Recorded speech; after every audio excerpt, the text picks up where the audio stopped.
जेहेतु संडे मोर सुकुआ खाइबा भारी इच्छा है तेणु मु सुकुआ को काढ़ीदेली ताकू भल भाव में धोईकी भाजिकी पखाल भात सुकुआ भजा खाइबी। सुकुआ को भी धोइबा काढ़ीदेवी मु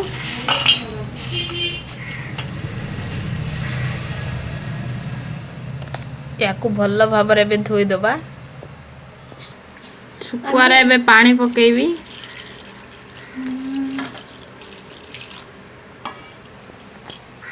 ताऊ भल भाव में घषिकी सफा करदबा। भल भाव में बहु सुखुआ गुड़ी को धोई दौरान देखी पार्थिव आपण मैंने। तापर मु पळे आसली सुकुआ धोइबा परे मु बनैथिबा क्राफ्ट गुड़ी को कांथरे भल भाव में लगेदेली। प्रजापति गुड़ी को कांथरे बहुत भल भाव में लागिगले बहुत सुंदर मध्य देखा जाउची।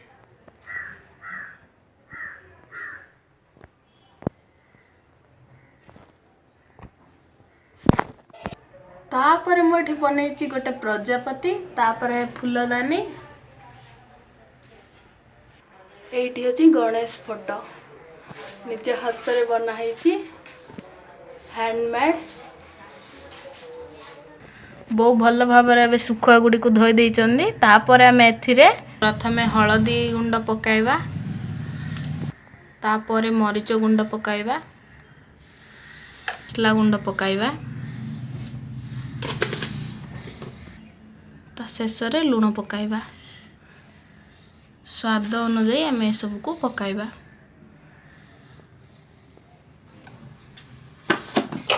तापर आम आपको भल भाव में मिक्स करदबा।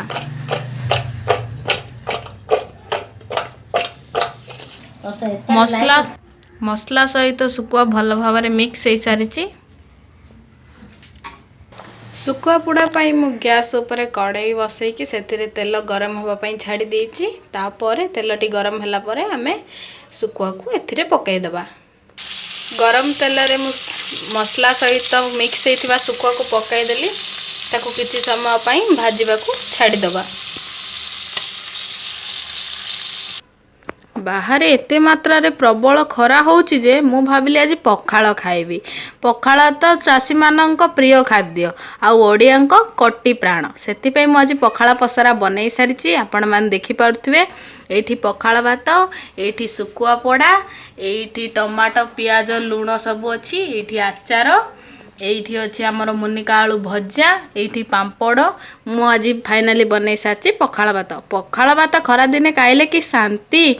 आपण माने खाइचंदी ना नाही पखाल आज निश्चय कमेंट रे कहबे।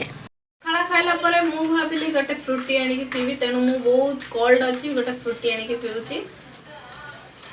यम्मी बढ़िया लागुची खरा दिने फ्रूटी रो आह कि मजा। फ्रूटी पीबा परे परे मु भाबिली पणा टिके पी देले केमती हुंता। तापरे मु पळी आसली पणा पीबा पई। वाह पणा रे कि टेस्टी खरा रे पणा पीबा ता पीबी ने आ कोन पीबा तेणु पणाडी बहुत ही टेस्टी हिची।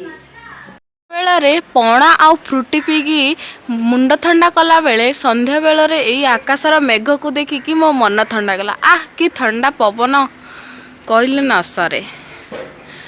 आकाश रे मेघ पूरा भरी रहिची।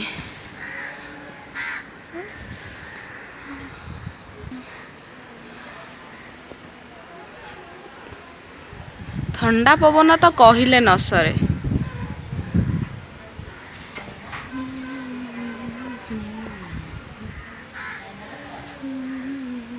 एते गरम हैला जे मोर समस्त प्रकार टमाटो गछ गुडी को मरी गला। सेठी लगा हेची बोईतालु गछ।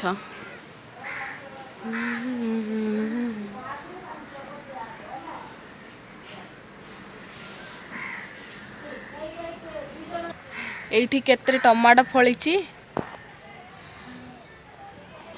आउ एठी गोटे छोट कलरा गछ लगा हेची। किंतु कौन हबो खरा पाइले सबु गछ मरी जाउची।